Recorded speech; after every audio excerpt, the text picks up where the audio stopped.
Okay, welcome back to part 2. As I said, now I'm going to be breaking down all of my shots as well as effects, so stick around. So the first shot is of the galaxy, and we've already seen that. I'm going to move on to the sitting. In here I actually have the grass from Photoshop in compositions, and like I said, literally all it was the grass brush, and then I just filled it completely black. And that's all that really is.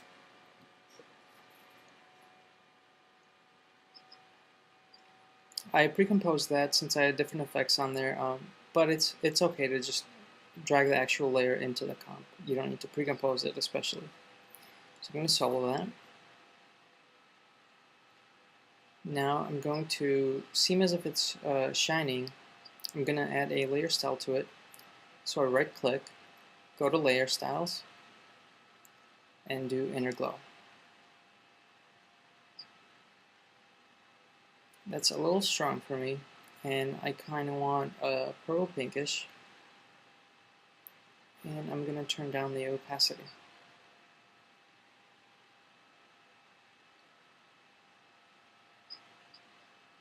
As you can see, it's also moving, and to do that I added turbulent displacement. Right now it's static without that effect. Go to Effect, Turbulent Displace.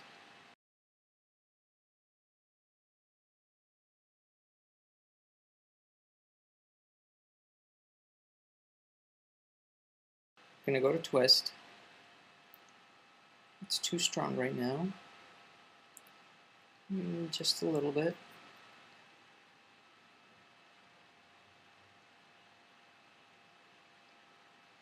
And then I'm going to set the evolution.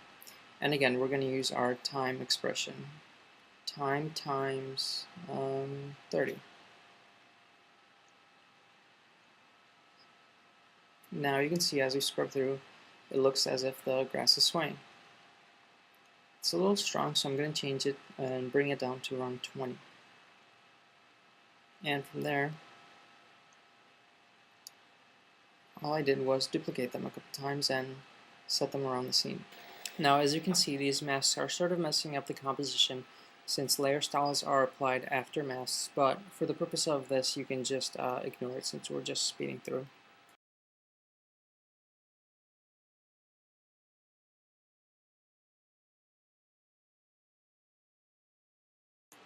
I don't know if you can tell on the screen, but his highlight is actually sort of shimmering as it goes. If I were to use just a regular layer style, his glow would be static and not shimmering. And I didn't mention this, I happened to stumble upon it pretty accidentally while making this project, but I had made my guy brown in Illustrator for no particular reason. Any other time I probably would have made it black or any sort of darker color, I guess, but I guess I just felt like brown.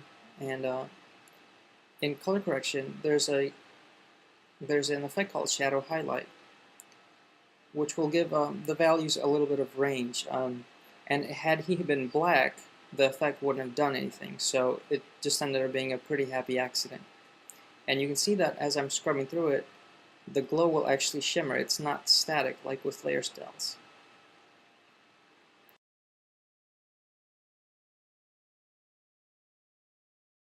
And then from there, I just added curves to it. I slammed the brown to black, and then brought up the highlights to blue and red. And then for shadow highlight, you can actually just leave it as it is, or you can uncheck the auto amounts and mess around with it however you like. Doesn't really matter.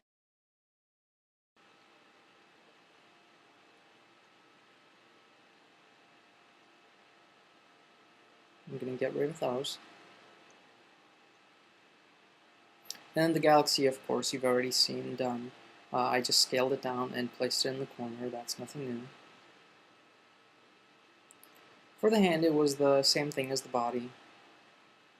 Just added shadow highlights and curves to make it shimmer a little bit.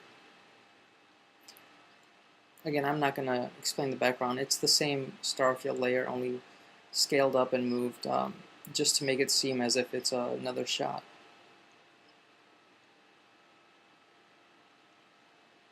Okay, so now I've got my eye ready, and I'm going to add an effect called bulge.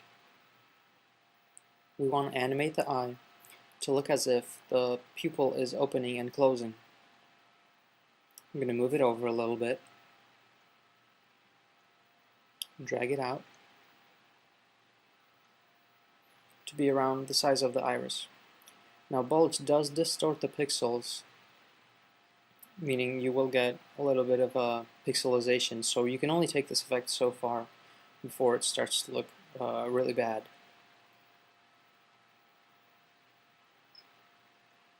So it can stay like this for now. Also, I have a wiggle on the actual eyeball, and in order to remain consistent, I want to add an expression so that the bulge center ties to the position of the eye, so that as it's bulging, if the eye moves this way, the bulge will move that way too. Otherwise, you saw that the bulge moved over to somewhere else. Right here on my layer marker is where the drums kick into my musical track, meaning that I want to bring the bulge down as if the iris is closing and reacting to the music.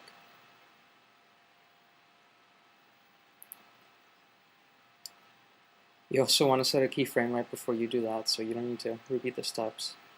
I'm going to undo that, go back to the start, a few frames right before it should close, since it doesn't close slowly. So I'm going to set a keyframe for bulge height, move my cursor over, and set it back down. And the pupil doesn't open and close on a dime. It'll close and then open up slightly again. So right after, I'm going to set another keyframe and bulge it out just slightly. I'm going to press U to look at my keyframes, and of course I'm going to add easy ease to them. Might actually bring the first one in a little bit.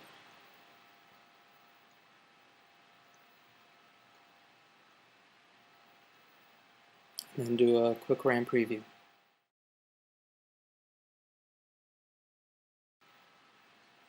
Okay, so I also want to add a reflection of the galaxy into the eye. So I already have it in my composition, and I have it trimmed to how long I want to. I'm going to make a couple of masks here.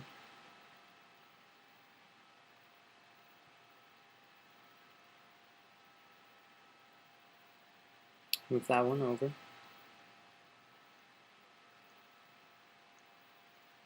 And I'm being kind of rough here, but you can go ahead and make them however detailed you want. I'm going to feather this mask out. And then I'm going to change the blending mode to, no, not hard light. I think I'll stick with screen. Or lightning, actually.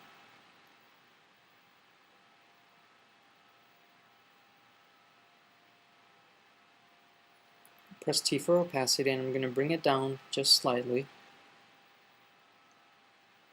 Okay, now that that's how I wanted, I'm going to add spherize to it, since it is supposed to be reflecting in an eyeball which is round. Just drag it on there, and bring up the radius.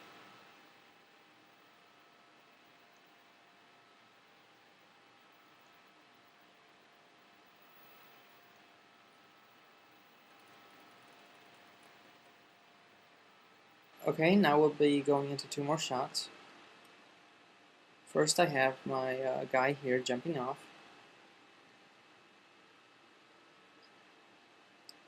As you can see, he's not moving very much.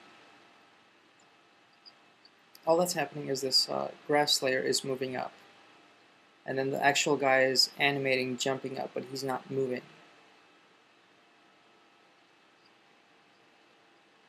So in order to make him seem as if he's flying, I'm going to set position and scale keyframes. So right around here, right before he launches,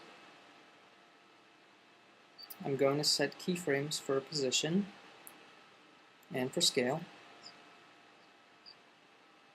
I scaled the actual composition down a little bit since I don't want him taking up the entire screen.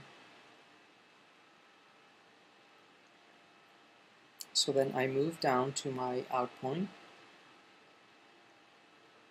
Then at the end here, I'm going to make him a little smaller.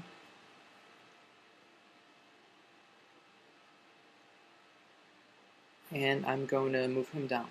Also, if you hold down Shift as you drag, it'll drag in a straight line rather than curvy. These two beginning keyframes I'm also going to easy ease so that he doesn't fly off as harshly. However, the last two I'm going to leave alone, so I don't want it to seem as if he's stopping. I want it to seem as if he's still flying. If I were to use easy ease, he would gradually go into that position, whereas I want him to seem as if he's still flying when the shot cuts.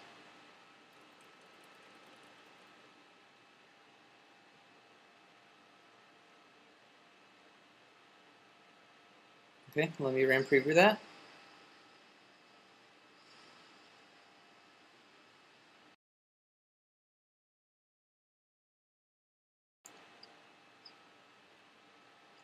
Okay, now we're going to add our glow to it. Originally I had made it with effects, however I'm going to show you how to do it with just simple layer styles. I'm going to duplicate the layer, call it Launch Glow 1. I don't need any of the effects. For the original, it's the same guy, just shadow highlights and curves, same thing as with the hands as well as with the sitting. Now I'm going to go to apply a fill to it to make it white. Change that in here. Then I'm going to right click, go to Layer Styles and Outer Glow.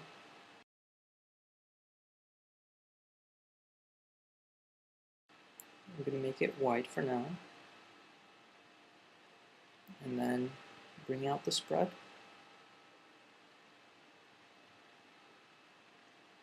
As well as the size. I might actually bring the spread down. He's looking a little bit like a sticker right now.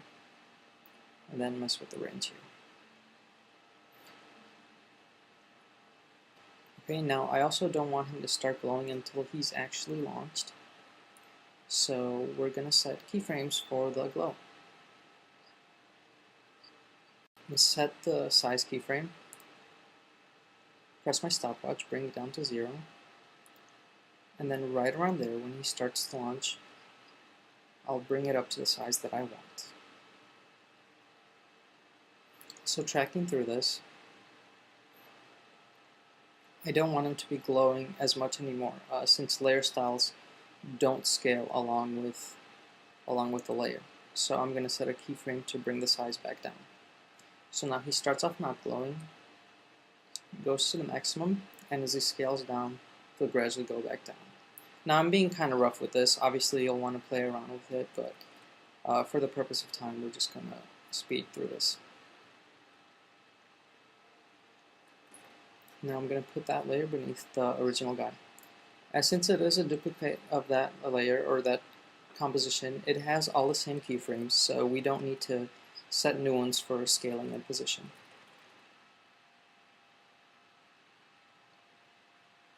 Duplicate the layer again. This time we're going to add a glow effect. We have a glow and a layer style just to boost it up. This one I'm going to change the color of.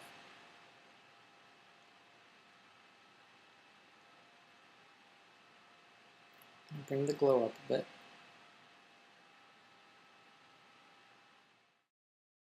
This one I want to be different colors, so I'm going to create a ramp.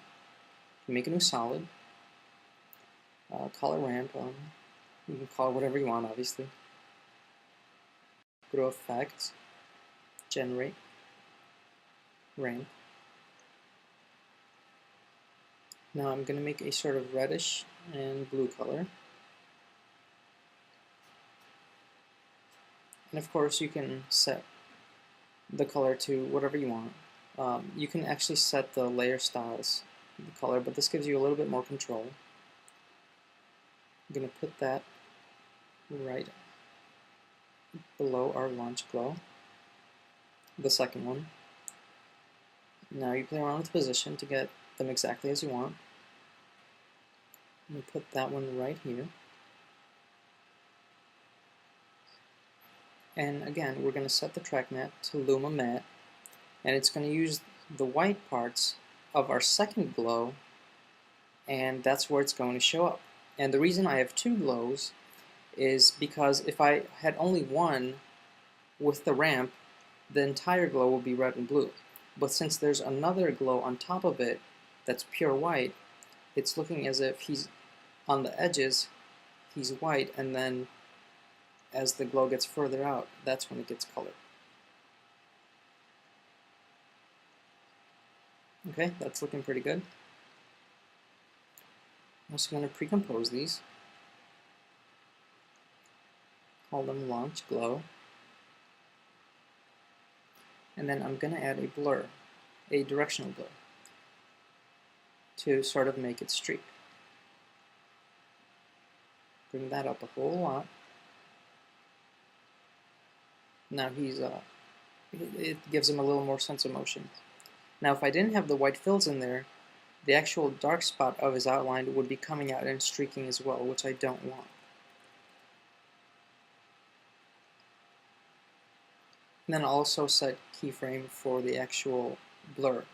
Right here it can be full, and then at the beginning 0, so that it comes in as he's moving. And again, I'm being really rough with this. Just play around with the settings. Okay, now we're going to do the side shot. I already have my stars in place. Now I'm going to add my Earth photo.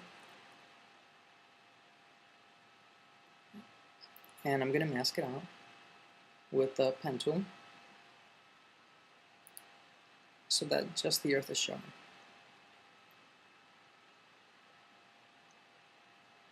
So again, I hit MM for mask properties, and I feather the mask. Actually, I'll bring these points up so that the edges of the composition don't get masked as well. You can see that they turned a little bit dark.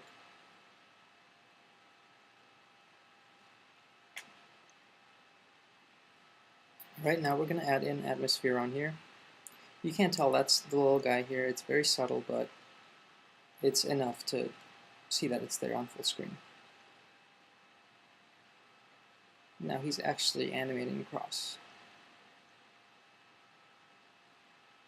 Again, that one little speckle is enough to imply that he's there. So we're going to make another ramp. So new solid.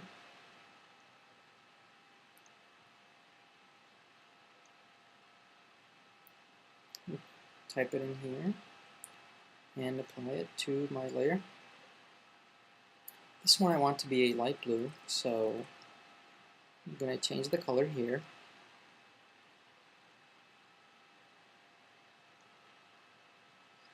And then it can stay white so that it's easier to mask.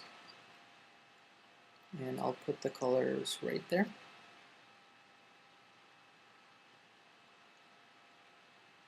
And set it to add. Oh, actually I'm going to change the color to black. Now it disappears with the blended mode. And I don't want it covering the Earth, so I'm going to take my mask that I already have made for the atmosphere. I'm going to copy it, and then Command V to apply it to my ramp. Now it's doing the opposite I want, so I'm going to change to subtract instead of add. Now it only shows up there. And again, I'm going to play with the mask properties to however I want.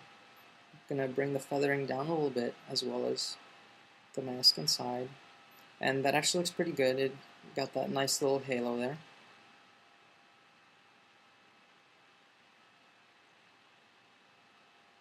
And for the lighting, I'm actually going to use a lens flare. I don't care what anybody says, lens flares are awesome.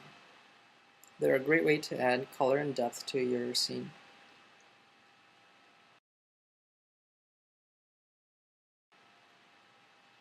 I'm going to put that right on there. You can change these presets.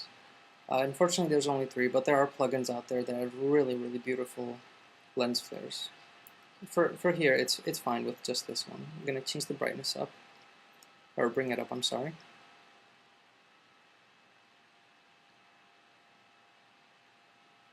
And I'm going to add curves to it to give it a sort of reddish pinkish hue.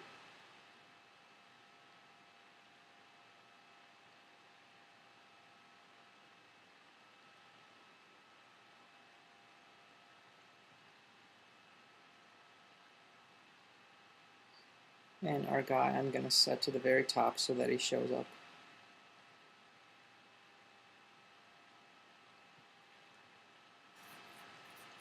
Right, that's looking mighty fine.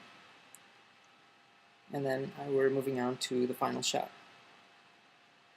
And if you remember, I already have my guy animating here to look as if he's flying. I'm going to take this one and scale it out just slightly, since I am going to be adding camera shaking a little bit. This one was the same thing, just added shadows, highlights, and curves.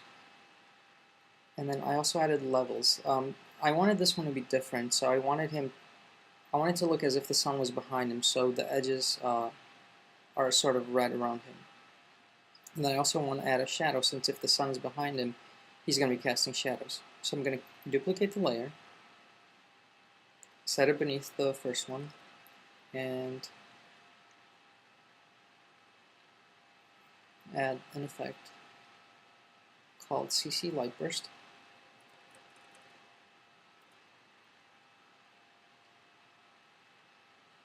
I'm going to solo this just to see what's going on. And I'm going to set the color to a dark gray so that they look like shadows. I can turn all these other effects off, they're not needed. And I'm going to boost the ray length.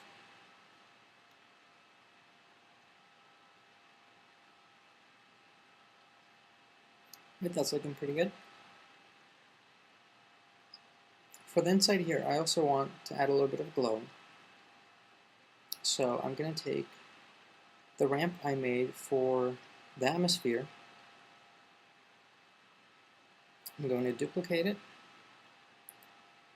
and I'm going to move it over so that it's in this shot. I'm going to get rid of the mask and move the colors over.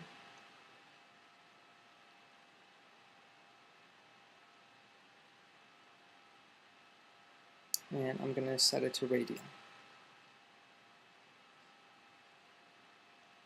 Now we have a little bit more of the edges still intact.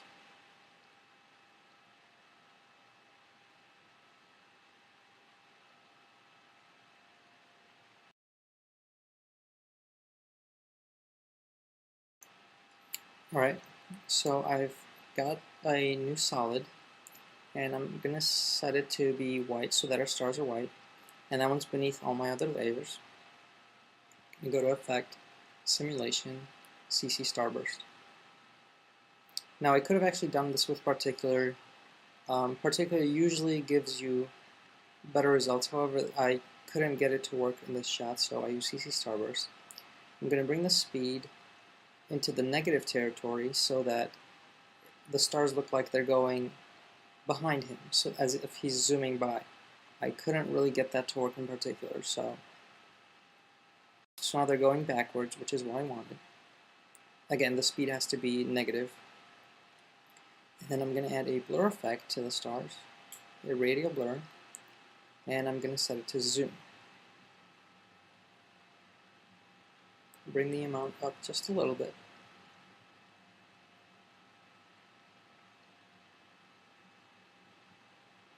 I might change the center just a little bit.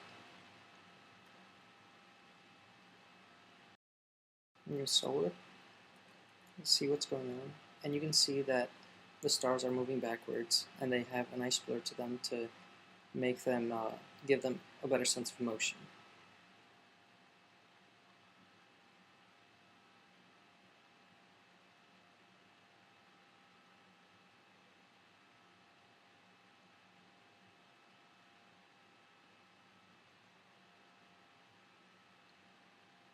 My guy here, I'm going to add a little more camera shake. So I'm going to use my wiggle expression for the actual composition. So I alt-click, type in wiggle. Let's say maybe 3 times per second at 20 pixels.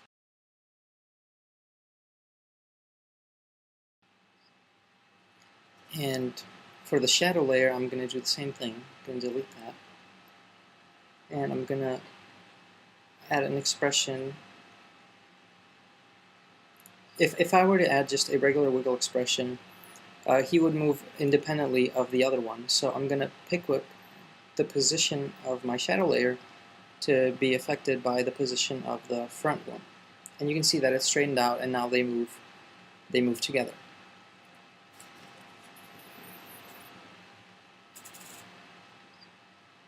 I'm going to scale these back down a bit since their hands are at the edges. And you can see that we don't want that it's getting cut off because the composition is only that large. This pre-comp of my front guy is only that big, so the shadows only show up as far as the edges of the composition go. So in order to fix that, you can go back into the comps and change the size of them. However, sometimes I've found it to sort of screw up your animation. So there's an effect you can actually use called Grow Bounds. Just apply it to your composition, bring it out, and it actually has to be above all your other ones. And you can see that it fixed that, and it's simulating as if the composition is bigger than it actually is.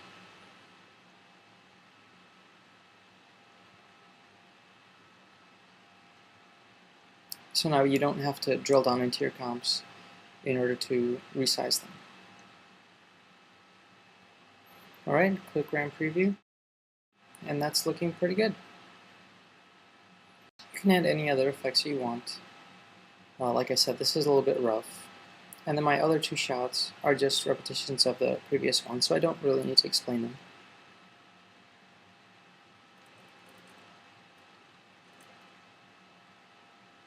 So here we have our final product.